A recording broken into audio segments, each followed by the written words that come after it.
ಸಮುದ್ರದ ತೀರದಲ್ಲಿ ಇರುವ ಒಂದು ಹಳ್ಳಿಯಲ್ಲಿ ಅರ್ಜುನ್ ಅನ್ನುವ ಬಡ ಹುಡುಗ ಇದ್ದ. ಅವನೊಬ್ಬ ನಿಷ್ಠಾವಂತ ಹುಡುಗನಾಗಿದ್ದ. ಹಾಗೆ ಅವನ ತಾಯಿ ಜೊತೆ ಇದ್ದ. ಒಂದಿನ ಬೆಳಗ್ಗೆ ಅರ್ಜುನ್ ಎದ್ದು ಅವನು ಕೆಲಸಕ್ಕೆ ಹೋಗೋ ತಯಾರಿ ಮಾಡ್ಕೊಂತ ಇದ್ದ. ಆವಾಗ ಅವರಮ್ಮ ಜೋರಾಗಿ ಕೆಮ್ಮೋಕ್ ಶುರು ಮಾಡಿದ್ರು.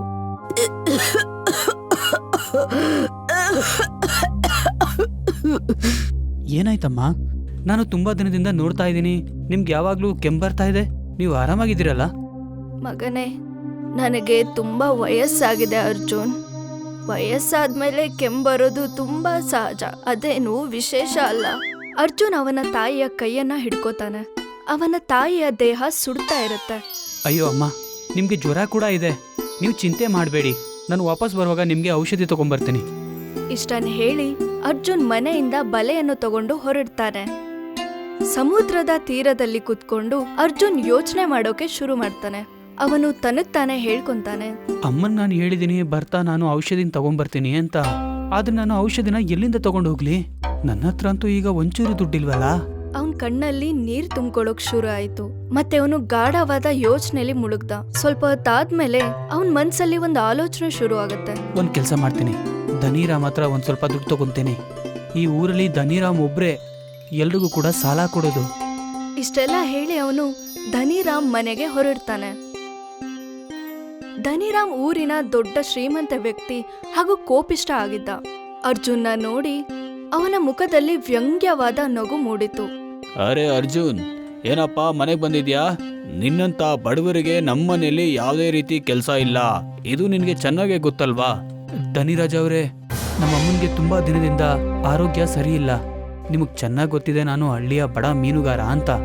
ದಯವಿಟ್ಟು ನನಗೆ ಸ್ವಲ್ಪ ದುಡ್ಡನ್ನ ಕೊಡ್ತೀರಾ? ನಾನು ನಿಧಾನವಾಗಿ ನಿಮ್ಮೆಲ್ಲಾ ದುಡ್ಡನ್ನು ತೀರಿಸ್ತೀನಿ. ಇದನ್ ಕೇಳಿ ಧನಿರಾಮ್ ನಗೋಕ್ ಶುರು ಮಾಡ್ದ. ಹೇಗ್ ತೀರಿಸ್ತ್ಯಾ? ನಾನ್ ನಿನ್ನ ಬಲೆಯಲ್ಲಿ 1 ಅಥವಾ 2 ಮೀನ್ ಅಷ್ಟೇ ನೋಡ್ರದು ಇಲ್ಲಿವರೆಗೂ. ಆ ಮೀನ್ ಇಟ್ಕೊಂಡು ನೀನು ನನ್ನ ಸಾಲನ ಹೇಗ್ ತೀರಿಸ್ತ್ಯಪ್ಪ? ನೀನೇ ಹೇಳೋ, ಹೇಗ್ ಮಾಡ್ತೀಯ ಹೇಳೋ? ನಿನ್ನಂತ ಬಿಕಾರಿಗಳಿಗೆ ನಾನು ಸಾಲನ ಕೊಡೋದಿಲ್ಲ. ನಾನು ಸಾಲ ಕೊಡೋದು ಯಾರಿಗೆ ತೀರ್ಸೋದಕ್ಕೆ ತಾಕತ್ತಿರುತ್ತೋ ಅವ್ರಿಗೆ. ನಿನ್ನ ಪರಿಸ್ಥಿತಿ ಹೇಗಿದೆ ಅಂದ್ರೆ ನನ್ನ ಸಾಲನ ನೀನ್ ತೀರ್ಸೋಕ್ಕಾಗಲ್ಲ. ಹೊರ್ಟೋಗು ಇಲ್ಲಿಂದ. ಧನಿರಾಮ್ ಅರ್ಜುನ್ಗೆ ಅವಮಾನ ಮಾಡಿ ಮನೆಯಿಂದ ಆಚೆ ಹಾಕ್ತಾನೆ. ಅರ್ಜುನ್ ಅವನ್ ಮನ್ಸು ನೋವಾಗಿದ್ರು ಕೂಡ ದಡದ ಹತ್ರ ಬರ್ತಾನೆ. ಮತ್ತೆ ಅವನ ಬಲೆಯನ್ನ ಸಮುದ್ರಕ್ಕೆ ಹಾಕ್ತಾನೆ. ಸ್ವಲ್ಪ ಹೊತ್ತಿನ ನಂತರ ಅವನ ಬಲೆಯಲ್ಲಿ ಮೀನು ಸಿಕ್ಕಾಕೊಳ್ಳುತ್ತೆ. ಇವತ್ತು ನನ್ನ ಬಲೆಯಲ್ಲಿ 1 ಮೀನ್ ಸಿಗೋದಕ್ಕಿಂತ ಜಾಸ್ತಿ ಮೀನ್ ಸಿಕ್ಕಿದ್ರೆ ಅದನ್ನ ಮಾರ್ಬಿಟ್ಟು ದುಡ್ಡನ್ನಾದ್ರೂ ಪಡಿಬಹುದಾಗಿತ್ತು. ನಿರಾಶನಾಗಿ ಅವನು ಮನೆಯ ಕಡೆ ಹೊರಡ್ತಾನೆ. ಏನಾಯ್ತು ಮಗನೇ, ನೀ ನನ್ಗೋಸ್ಕರ ಔಷಧಿನ ತಗೊಂಡ್ ಬಂದ್ಯಾ? ಅರ್ಜುನ್ ಕಣ್ಣಲ್ಲಿ ನೀರ್ ತುಂಬ್ಕೊಂತು. ಅವ್ರ ಅಮ್ಮನಿಗೆ ಆಗ ಅರ್ಥ ಆಗತ್ತೆ. ಏನೂ ಪರವಾಗಿಲ್ಲ ಮಗನೇ, ನೀನ್ ಬೇಜಾರ್ ಮಾಡ್ಕೋಬೇಡ. ಹಾಗೆ ನನ್ಗೇನ್ ದೊಡ್ಡ ಕಾಯಿಲೆ ಏನಿಲ್ಲ ಅರ್ಜುನ್. ಇದು ವಯಸ್ಸಾದಾಗ ಬರೋ ಅಂತ ಕಾಯಿಲೆ. ನಮ್ಮಂತ ಬಡವ್ರಿಗೆ ಬರೋ ಕಾಯಿಲೆ ಔಷಧಿ ಇಲ್ಲದೆ ಇದ್ರೂ ಸರಿ ಆಗ್ಬಿಡುತ್ತೆ. ಅರ್ಜುನ್ ಆಗ ಏನು ಮಾತಾಡ್ಲಿಲ್ಲ. ಮತ್ತೆ ಅವನು ಸೀದಾ ಹೋಗಿ ಮಲ್ಕೊಂತಾನೆ. ಮರುದಿನ ಅವನು ಸಮುದ್ರದ ಹತ್ರ ಮೀನ್ ಹಿಡಿಯೋದಕ್ಕೆ ಹೋಗ್ತಾನೆ. ಬೆಳಗ್ಗೆಯಿಂದ ಸಂಜೆ ತನಕ ಅವನು ಬಲೆ ಹಾಕಿ ಕುತ್ಕೊಂಡಿದ್ದ. ಆದ್ರೆ ಅವನಿಗೆ 1 ಮೀನ್ ಕೂಡ ಸಿಗ್ಲಿಲ್ಲ. ಅಯ್ಯೋ ಭಗವಂತ, ಇವತ್ತು ನನ್ನ ಬಲೆಯಲ್ಲಿ 1 ಮೀನು ಸಿಗ್ಲಿಲ್ಲ ಅಂದ್ರೆ ಮತ್ತೆ ನಾನು ಖಾಲಿ ಕೈಯಲ್ಲಿ ಮನೆಗೆ ಹೋದ್ರೆ ನಾನು ನಮ್ಮಮ್ಮ ಹಸ್ಕೊಂಡೆ ಮಲ್ಗಬೇಕಾಗತ್ತೆ. ಅದೇ ಸಮಯದಲ್ಲಿ ಒಂದು ಮೀನು ಅವನ ಬಲೆಯಲ್ಲಿ ಸಿಕ್ಕಾಕೊಳ್ಳುತ್ತೆ. ನಡಿ, ಇವತ್ತು ನಮ್ಮಮ್ಮ ಅಶ್ವಿನಲ್ಲಿ ಮಲ್ಗೋದಕ್ಕಂತೂ ಆಗೋದಿಲ್ಲ. ಆಗ ಮೀನು ಮನುಷ್ಯನ ಧ್ವನಿಯಲ್ಲಿ ಹೇಳ್ತು, ನನ್ನನ್ನ ಬಿಟ್ಬಿಡು. ಅಯ್ಯೋ ಭಗವಂತ, ಈ ಮೀನು ಮನುಷ್ಯರ ಹಾಗೆ ಹೇಗ್ ಮಾತಾಡ್ತಿದ್ಯಾ ಗೊತ್ತಾಗ್ತಿಲ್ವಲ್ಲ.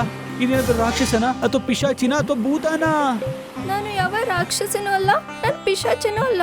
ನಾನೊಂದು ಮಾಯಾವಿ ಮೀನು. ಯೋಚನೆ ಮಾಡ್ಬೇಡ. ನೀನೇನಾದ್ರೂ ನನ್ನನ್ನ ಬಿಟ್ರೆ ನಾನು ನಿನ್ಗೊಂದು ಅದ್ಭುತವಾದ ಬಹುಮಾನವನ್ನು ಕೊಡ್ತೀನಿ. ಅದರಿಂದ ನಿಮ್ಮಮ್ಮ ಗುಣ ಆಗ್ತಾರೆ. ನಿನಗೆ ಹೇಗ್ ಗೊತ್ತಾಯ್ತು ನಮ್ಮಮ್ಮನಿಗೆ ಹುಷಾರಿಲ್ಲ ಅಂತ? ನಾನೊಂದು ಮಾಯಾವಿ ಮೀನು. ನಾನು ಯಾರನ್ನು ನೋಡ್ತೀನೋ ಅವರ ಭೂತಕಾಲ ನನ್ನ ಕಣ್ಣೆದ್ರಿಗೆ ಬಂದ್ಬಿಡುತ್ತೆ. ಅರ್ಜುನ್ನ ಕಣ್ಣಲ್ಲಿ ನೀರ್ ತುಂಬಿಕೊಳ್ಳುತ್ತೆ. ನೀನ್ ನನಗೆ ಬಹುಮಾನ ಕೊಟ್ಟಿಲ್ಲ ಅಂದ್ರು ನಾನ್ ನಿನ್ನ ಬಿಡ್ತಾ ಇದ್ದೆ ಗೊತ್ತಾ? ಅರ್ಜುನ್ ಮೀನನ್ನ ಸಮುದ್ರದಲ್ಲಿ ಬಿಡ್ತಾನೆ. ಅದರ ಕಣ್ಣಿಂದ ಬಣ್ಣ ಬಣ್ಣದ ಕಿರಣಗಳು ಬರುತ್ತೆ. ಅರ್ಜುನ್ನ ಕಣ್ಮುಂದೆ ಒಂದು ಬೆಲೆ ಬಾಳುವ ವಸ್ತು ಸಿಗುತ್ತೆ. ಮೀನು ಹಾಗೇನೆ ಈಜ್ಕೊಂಡು ಅವನ ಕಣ್ಮುಂದೆನೆ ಮರಿ ಆಗತ್ತೆ.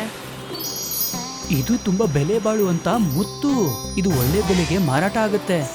ಅರ್ಜುನ್ ಏನು ಮಾತಾಡ್ದೇನೆ ಅದನ್ನ ತಗೊಂಡು ಅವನು ಮನೆಗೆ ಹೊರಡ್ತಾನೆ.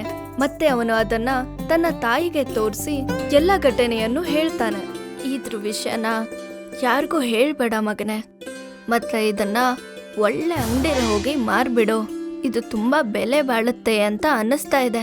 ನಾನ್ ನಿನ್ನ ಕಾಯಿಲೆಗೆ ಒಳ್ಳೆ ಡಾಕ್ಟರ್ ಹತ್ರ ಚಿಕಿತ್ಸೆ ಕೊಡಿಸ್ತೀನಿ, ಏನಂತೀಯ ಅಮ್ಮ? ಮರುದಿನ ಅರ್ಜುನ ಆ ಮುತ್ತನ್ನು ತಗೊಂಡು ತನ್ನ ಹಳ್ಳಿಯಲ್ಲಿರುವ ಸೇಠ್ ಧರಮ್ದಾಸ್ ಅವ್ರ ಹತ್ರ ಹೋಗ್ತಾನೆ. ಮತ್ತೆ ಅವರಿಗೆ ಆ ಉಂಗುರವನ್ನ ತೋರಿಸ್ತಾನೆ. ಸೇಠ್ ಧರ್ಮದಾಸ್, ಈ ಮುತ್ತಿಗೆ ನೀವು ಎಷ್ಟು ಹಣ ಕೊಡ್ತೀರಾ ಹೇಳ್ತೀರಾ? ಸೇಠ್ ಧರಮ್ದಾಸ್ ಅದನ್ನ ನೋಡಿ ಗಾಬರಿಗೊಳ್ತಾನೆ. ಅರೆ ಅರ್ಜುನ್, ನಿನಗೆ ಈ ಮುತ್ತು ಎಲ್ಲಪ್ಪ ಸಿಕ್ತೋ? ನಿಮ್ಗದೆಲ್ಲ ಯಾಕ್ಬೇಕು? ನನಗಿದು ಎಲ್ಲಾದ್ರೂ ಸಿಗುತ್ತೆ, ನಿಮ್ಗೆ ಯಾಕದು? ಒಂದ್ ಅರ್ಥ ಮಾಡ್ಕೊಳ್ಳಿ, ಈ ಮುತ್ತು ನಂದು. ಸೇಠ್ ಧರಮ್ದಾಸ್ಗೆ ಅದ್ರ ಮೇಲೆ ಆಸೆ ಹೆಚ್ಚಾಗತ್ತೆ. ಅವ್ನ್ ಮನ್ಸಲ್ಲೇ ಹೇಳ್ಕೊಂತಾನೆ, ಈ ಮುತ್ತಂತೂ ತುಂಬಾ ಬೆಲೆ ಬಾಳುತ್ತೆ. ಇದರ ಬೆಲೆ ಎಷ್ಟು ಅಂತ ಈ ಮೂರ್ಖನಿಗೆ ಗೊತ್ತಿಲ್ಲ. ಇವನಿಗೆ ಸ್ವಲ್ಪ ದುಡ್ಡನ್ನ ಕೊಟ್ಟು ಕಳಿಸ್ಬಿಡ್ತೀನಿ. ಸೇಠ್ ಧರಮ್ದಾಸ್ ಸ್ವಲ್ಪ ದುಡ್ಡನ್ನ ತಗೊಂಡು ಅರ್ಜುನ್ಗೆ ಕೊಡ್ತಾನೆ. ಅರ್ಜುನ್ ಆ ದುಡ್ಡನ್ನ ನೋಡಿ ಹೇಳ್ತಾನೆ, ನನಗನಿಸ್ತಿತ್ತು ಇದು ತುಂಬಾ ಬೆಲೆ ಬಾಳುತ್ತೆ ಅಂತ. ನಾನಿದಕ್ಕೆ ಇಷ್ಟೇ ಬೆಲೆ ಕೊಡಕ್ಕಾಗದಪ್ಪ. ಅರ್ಜುನ್ ಸ್ವಲ್ಪ ಹೊತ್ತು ಅದನ್ನ ನೋಡ್ತಾ ಯೋಚನೆ ಮಾಡ್ತಾ ಇರ್ತಾನೆ. ಸರಿ, ನನಗೀಗ ಈ ಹಣನೇ ತುಂಬಾನೇ ಜಾಸ್ತಿ ಆಯ್ತು, ಯಾಕಂದ್ರೆ ನಾನು ನಮ್ಮಮ್ಮನಿಗೆ ಚಿಕಿತ್ಸೆ ಮಾಡಿಸ್ಬೇಕು. ಇಷ್ಟನ್ನು ಹೇಳಿ ಧರಮ್ದಾಸ್ಗೆ ಮುತ್ತನ್ನು ಕೊಟ್ಟು ಅರ್ಜುನ್ ದುಡ್ಡು ತಗೊಂಡು ಅಲ್ಲಿಂದ ಹೊರಟೋಗ್ತಾನೆ. ಮತ್ತೆ ತನ್ನ ತಾಯಿಗೆ ಚಿಕಿತ್ಸೆ ಕೊಡಿಸ್ತಾನೆ.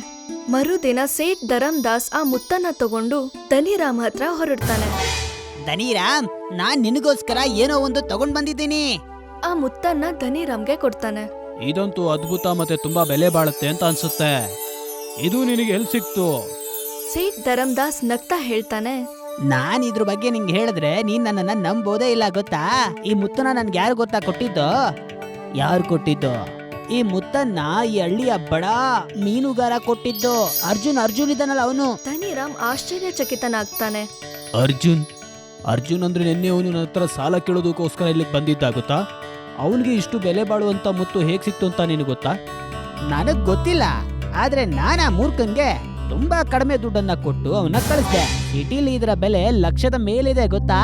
ನಿನಗಂತೂ ಸಿಟಿಲಿ ತುಂಬಾ ಜನ ಪರಿಚಯ ಇದ್ದಾರೆ. ನೀನ್ ಇದನ್ನ ಮಾರು, ಇದ್ರಲ್ಲಿ ಬರುವಂತ ಲಾಭದಲ್ಲಿ ನಾವಿಬ್ರು ಹಂಚ್ಕೊಳ್ಳೋಣ. ಆದ್ರೆ ಅವನ್ ಮನ್ಸಲ್ಲಿ ಆಸೆ ಹೆಚ್ಚಾಗತ್ತೆ. ಒಂದ್ ಕೆಲ್ಸ ಮಾಡು ಸೇಠ್ ಧರಮ್ದಾಸ್, ಅರ್ಜುನ್ ಮೇಲೆ ಒಂದು ಕಣ್ಣಿಡು ನೀನು. ಯಾರಿಗೊತ್ತು ಅವನ ಹತ್ರ ಇನ್ನೊಂದು ಮುತ್ತು ಕೂಡ ಇರ್ಬೋದು. ಅವನೇನಾದ್ರೂ ಸಿಟಿಗೆ ಹೋದ ಅಂತ ಇಟ್ಕೋ, ಅವನ್ಗೆ ಇದರ ನಿಜವಾದ ಬೆಲೆ ಗೊತ್ತಾಗ್ಬಿಡುತ್ತೆ. ಆಮೇಲೆ ಅವನು ಎಲ್ಲರಿಗಿಂತ ಶ್ರೀಮಂತನಾಗ್ಬಿಡ್ತಾನೆ. ನೀನ್ ಸರಿಯಾಗಿ ಹೇಳ್ತಾ ಇದ್ಯಾ, ನಾನ್ ಅವನ ಮೇಲೆ ಒಂದು ಕಣ್ಣನ್ನ ಇಡ್ತೀನಿ.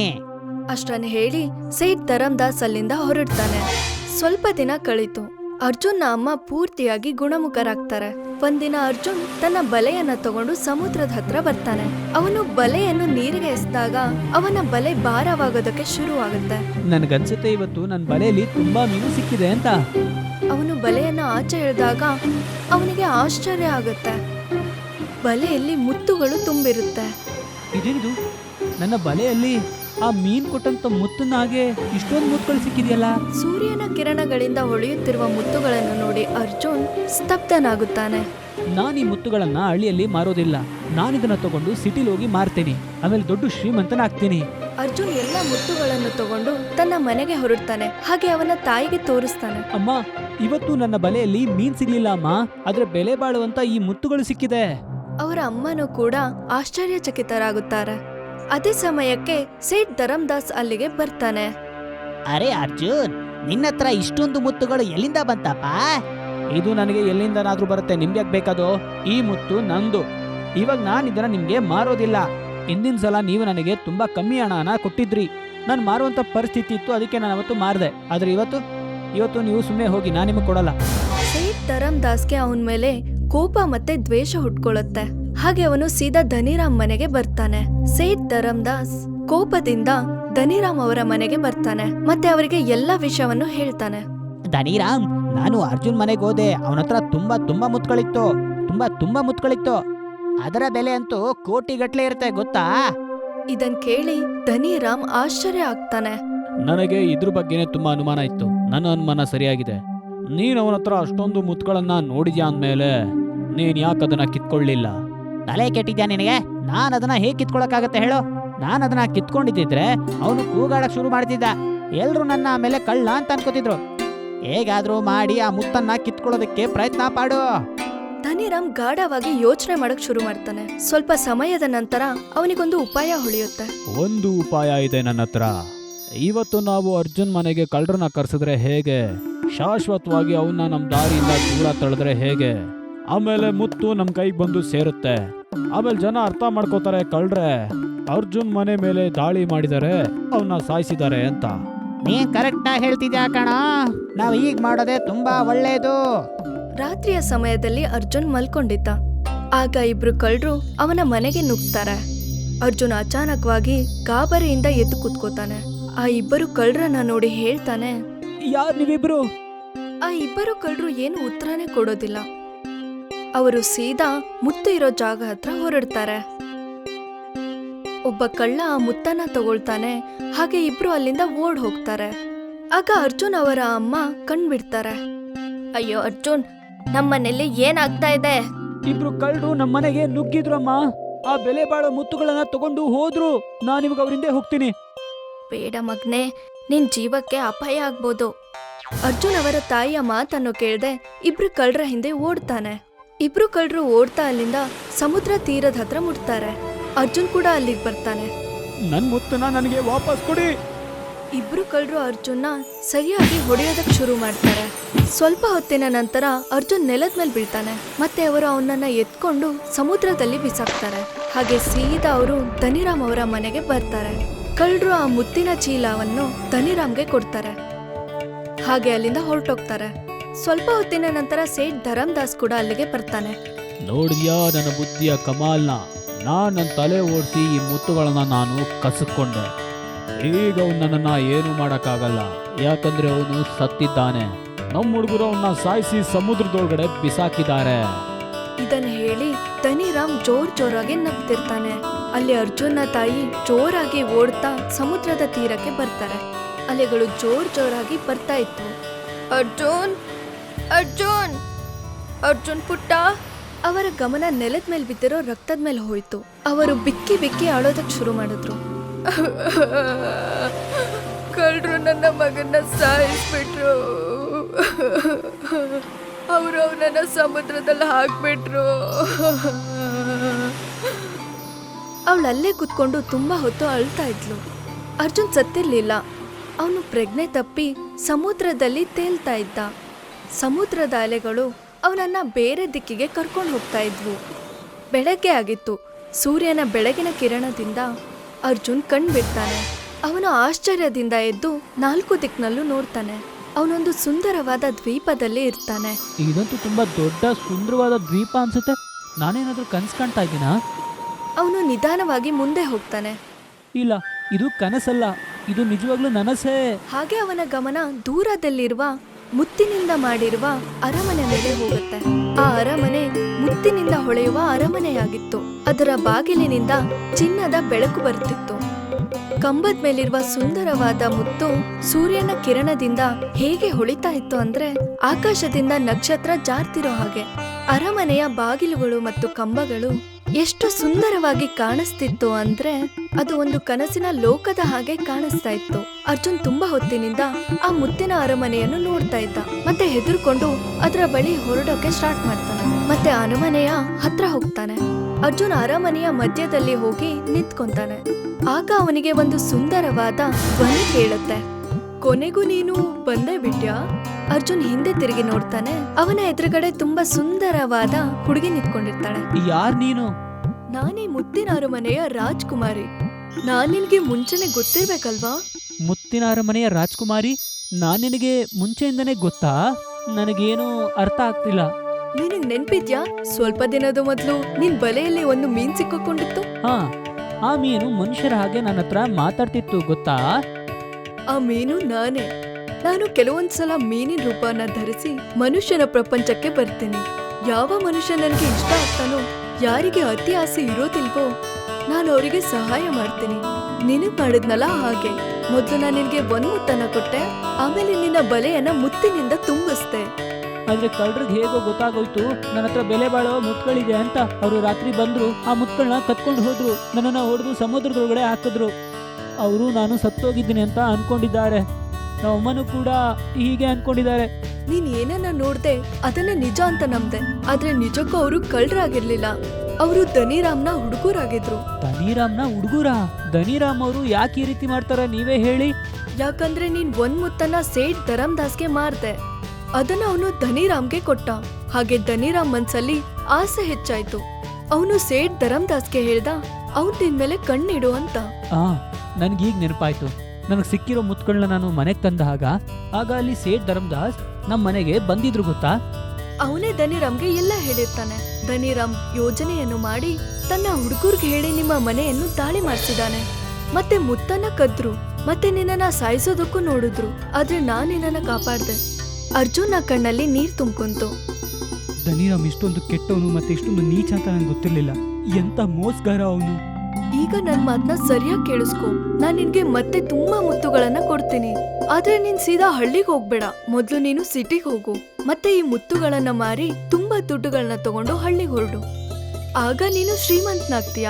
ಆಗ ಸೇಠ್ ಧರಮ್ದಾಸ್ ಅವನೇ ನಿನ್ನನ್ನ ಕೇಳಕ್ ಬರ್ತಾನೆ. ನೀನ್ ಹೆದರ್ಕೋಬೇಡ, ಇಷ್ಟೊಂದ್ ದುಡ್ಡು ಎಲ್ಲಿಂದ ಬಂತು ಅಂತ. ಆಗ ನೀನ್ ಹೇಳು, ಈ ಮುತ್ತುಗಳ ರಾಜ್ಕುಮಾರಿ ನಿನ್ಗೆ ಕೊಟ್ಟಿದ್ದಾಳೆ ಅಂತ. ಆಮೇಲೆ ಅವನಿಗೆ ಇಲ್ಲಿ ಕಳ್ಸು. ನಾನು ಹೋಗಿ ಈ ದ್ವೀಪದ ಅಡ್ರೆಸ್ನ ಹೇಗೆ ಹೇಳಿ? ಯಾಕಂದ್ರೆ ನನಗೆ ಸರಿಯಾಗಿ ಗೊತ್ತಿಲ್ಲ. ಅವನ್ ಬಂದ್ ಕೇಳ್ದಾಗ ನಿನ್ ಬಲೆನ ಸಮುದ್ರದಲ್ಲಿ ಹಾಕು. ಹಾಗೆ ಒಂದ್ ಮುತ್ತನ್ನ ಕೈಯಲ್ಲಿ ಹಿಡ್ಕೊ. ನಿನ್ ಬಲೆ ಯಾವಾಗ ಮುಂದೆ ಹೋಗ್ತಿರುತ್ತೋ ಮುತ್ತು ಬಣ್ಣ ಬಣ್ಣದ ಕಿರಣಗಳಿಂದ ಹೊಳೆಯುತ್ತಿರುವ ದಿಕ್ಕನ್ನ ತೋರಿಸುತ್ತೆ. ಆ ದಿಕ್ಕಲ್ಲಿ ನೀನು ಹೋಗು ಅಂತ ಹೇಳು. ಹಾಗೆ ಅವನು ಮುತ್ತಿನ ಅರಮನೆಗೆ ಮುಟ್ತಾನೆ. ಸರಿ, ನೀವ್ ಹೇಗೆ ಹೇಳ್ತೀರೋ ನಾನು ಹಾಗೆ ಕೇಳ್ತೀನಿ. ರಾಜ್ಕುಮಾರ್ ಅರ್ಜುನ್ಗೆ ತುಂಬಾ ಬೆಲೆ ಬಾಳುವ ಮುತ್ತುಗಳನ್ನು ಕೊಡ್ತಾಳೆ. ನಿನ್ ಕಣ್ಗಳನ್ನ ಮುಚ್ಕೋ. ಅರ್ಜುನ್ ಕಣ್ಗಳನ್ನ ಮುಚ್ಕೊಂಡು ಅವನು ಕಣ್ಬಿಟ್ಟು ನೋಡಿದ್ರೆ ಸಮುದ್ರದ ತೀರದಲ್ಲಿ ಇರ್ತಾನೆ. ಅವನು ತನ್ನ ಹಳ್ಳಿಯ ಸಮುದ್ರದಲ್ಲಿ ಬಂದು ನಿಂತ್ಕೊಂತಾನೆ. ಅರ್ಜುನ್ ಮನೆಗ್ ಹೋಗ್ಲಿಲ್ಲ. ಅವನು ಸೀದಾ ಸಿಟಿಗೆ ಬರ್ತಾನೆ. ಹಾಗೆ ಅವನು ಮುತ್ತುಗಳನ್ನ ಮಾರ್ತಾನೆ. ಆ ಮುತ್ತುಗಳು ಅವನಿಗೆ ಕೋಟಿಯಲ್ಲಿ ಮಾರಾಟವಾಗುತ್ತೆ. ಅರ್ಜುನ್ ತುಂಬಾ ದುಡ್ಡುಗಳನ್ನ ತಗೊಂಡು ಹಳ್ಳಿಗೆ ಬರ್ತಾನೆ. ಕಂದ, ನಿನ್ನ ನೋಡಿ ನನ್ಗೆ ಜೀವ ಬಂದಂಗ ಆಯ್ತು. ನಾನ್ ಅನ್ಕೊಂಡಿದ್ದೆ ನೀನ್ ಈ ಪ್ರಪಂಚದಲ್ಲೇ ಇಲ್ಲ ಅಂತ. ಇಂಥ ಮಗನ್ ಜೊತೆಗೆ ನೀನಿರ್ಬೇಕಾದ್ರೆ ನನಗೇನಾಗತ್ತೆ ಹೇಳಮ್ಮ? ಸ್ವಲ್ಪ ದಿನದ ನಂತರ ಅರ್ಜುನ ಹಳ್ಳಿಯಲ್ಲಿ ದೊಡ್ಡ ಶ್ರೀಮಂತನಾಗಿದ್ದ. ಒಂದು ಪುಟ್ಟ ಗುಡಿಸಲಿನಿಂದ ಅವನು ಒಂದು ದೊಡ್ಡ ಬಂಗಲೆಯನ್ನು ಕಟ್ಸ್ಕೊಂತಾನೆ. ಹಾಗೆ ಅವನು ಹಳ್ಳಿಯ ತುಂಬಾ ಜಮೀನಿನ ಮಾಲೀಕನಾಗಿರುತ್ತಾನೆ. ಇದನ್ನೆಲ್ಲ ನೋಡಿ ಧನಿರಾಮ್ ಒಳಗಿಂದೊಳಗೆ ಹೊಟ್ಟೆ ಹುರ್ಕೋತಾನೆ. ಅರ್ಜುನು ಸತ್ತೋಗಿದ್ದ ತಾನೆ, ಅವನೀಗ ವಾಪಸ್ ಹೇಗ್ ಬಂದ? ತುಂಬಾ ಟೆನ್ಷನ್ ಆಗೋ ವಿಷಯ ಏನಂದ್ರೆ ಅವನು ಶ್ರೀಮಂತನಾಗಿ ವಾಪಸ್ ಬಂದಿದ್ದಾನೆ. ನನಗೆ ಗೊತ್ತೇ ಆಗ್ತಿಲ್ಲ ಅವನಿಗೆ ಇಷ್ಟೊಂದು ದುಡ್ಡು ಎಲ್ಲಿಂದ ಸಿಕ್ತು ಅಂತ. ಬಾ, ನಾವು ಅವನ ಹತ್ರನೇ ಹೋಗಿ ಕೇಳೋಣ. ಅವನು ಮನುಷ್ಯನೇ. ಅವನ್ ಖಂಡಿತ ಅವನ ಹತ್ರ ಅಷ್ಟೊಂದು ದುಡ್ಡು ಹೇಗ್ ಬಂತು ಅಂತ ಹೇಳ್ತಾನೆ. ಬಾ ಹೋಗೋಣ. ಮರುದಿನ ಧನಿರಾಮ್ ಧರಮ್ದಾಸ್ ಅರ್ಜುನ್ ಮನೆಗ್ ಬರ್ತಾರೆ. ಮತ್ತೆ ಅವನ ಹತ್ರ ತುಂಬಾ ಚೆನ್ನಾಗ್ ಮಾತಾಡ್ತಾರೆ. ಈಗ ನೀನು ನನ್ನ ಸಮಕ್ಕೆ ಇದ್ಯಾ ಅರ್ಜುನ್? ಹೇಳಿ, ನೀವಿಲ್ಲಿ ಯಾವ ಕೆಲ್ಸದ ಮೇಲೆ ಬಂದಿದ್ದೀರಾ? ಧನಿರಾಮ್ ಸೇಠ್ ಧರಮ್ದಾಸ್ ಕಡೆ ನೋಡ್ತಾನೆ. ಮತ್ತೆ ನಗ್ತಾ ಅರ್ಜುನ್ಗೆ ಹೇಳ್ತಾನೆ, ನೋಡು ಅರ್ಜುನ್, ಹಳ್ಳಿ ಜನರು ಹೇಳ್ತಿದ್ರು ಯಾರೋ ಕಳ್ಳರು ನಿನ್ನನ್ನ ಒಡೆದು ಸಾಯಿಸಿದ್ದಾರೆ ಅಂತ. ನೀನ್ ಹೇಗ್ ಬದುಕ್ ಬಂದೆ? ಮತ್ತೆ ನೀನು ಇಷ್ಟೊಂದು ಶ್ರೀಮಂತನಾಗಿ ಹೇಗ್ ವಾಪಸ್ ಬಂದೆ? ಸೇಠ್ಜಿ ಅವರೇ, ನೀವ್ ಹೇಳ್ತಿರೋದಂತೂ ನಿಜ. ನಾವಿಬ್ರು ಈಗ ಒಂದೇ ಸಮನಾಗಿದ್ದೀವಿ. ಆಗಿದ್ಮೇಲೆ ನಾನು ಯಾವ ವಿಷಯನೂ ಮುಚ್ಚಿಡೋದಕ್ಕೂ ಹೋಗಲ್ಲ. ಅವನ ಮಾತನ್ನ ಮುಗಿಸಿ ಮುತ್ತಿನ ಅರಮನೆಯ ರಾಜ್ಕುಮಾರಿ ಹೇಳಿರೋ ಹಾಗೆ ಇವರಿಗೆ ಹೇಳ್ತಾನೆ. ಏನ್ ನಿಜವಾಗ್ಲೂ ಸಮುದ್ರದ ಮಧ್ಯೆ ಒಂದು ದ್ವೀಪದಲ್ಲಿ ಮುತ್ತಿನ ಅರಮನೆ ಇದೆಯಾ? ಮತ್ತೆ ಅಲ್ಲಿ ಆ ರಾಜ್ಕುಮಾರಿ ಬೇರೆ ಇರ್ತಾಳ? ಅವಳೇ ನಿನಗೆ ಇಷ್ಟೊಂದು ಮುತ್ತನ್ನು ಕೊಟ್ಲಾ? ನಾನ್ ಯಾಕೆ ನಿಮ್ಮ ಹತ್ರ ಸುಳ್ಳು ಹೇಳಿ? ನಿಮಗೆ ಏನಾದ್ರೂ ನಂಬಿಕೆ ಬರ್ತಿಲ್ಲ ಅಂದ್ರೆ ನೀವೇ ಹೋಗಿ ಅದನ್ನ ನೋಡಿ.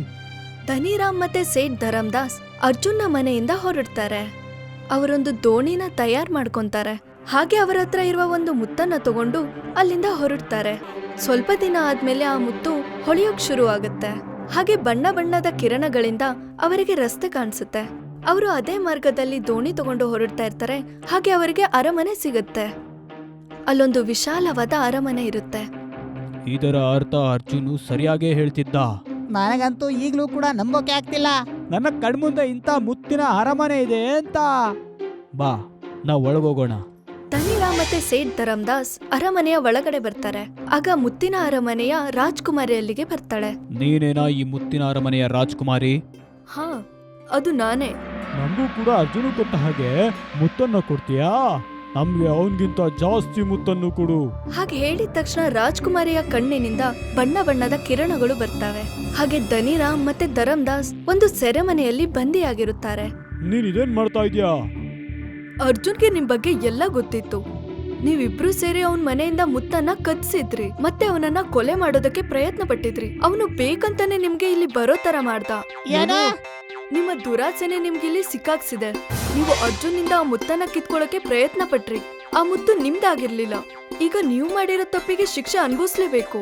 ನೀವ್ ಯಾವಾಗ್ಲೂ ಈ ಸೆರೆಮನೆಯಲ್ಲಿ ಬಂದಿ ಆಗಿರ್ತೀರಾ. ನಮ್ಮನ್ನ ಬಿಟ್ಬಿಡು, ನಮ್ಮಿಂದ ತಪ್ಪಾಗೋಯ್ತು. ಇಲ್ಲ, ನಿಮ್ಗೆ ಈ ಶಿಕ್ಷೆನೇ ಆಗ್ಬೇಕು. ಇಷ್ಟನ್ ಹೇಳಿ ಮುತ್ತಿನ ಅರಮನೆಯ ರಾಜ್ಕುಮಾರಿ ಅಲ್ಲಿಂದ ಹೊರಡ್ತಾರೆ.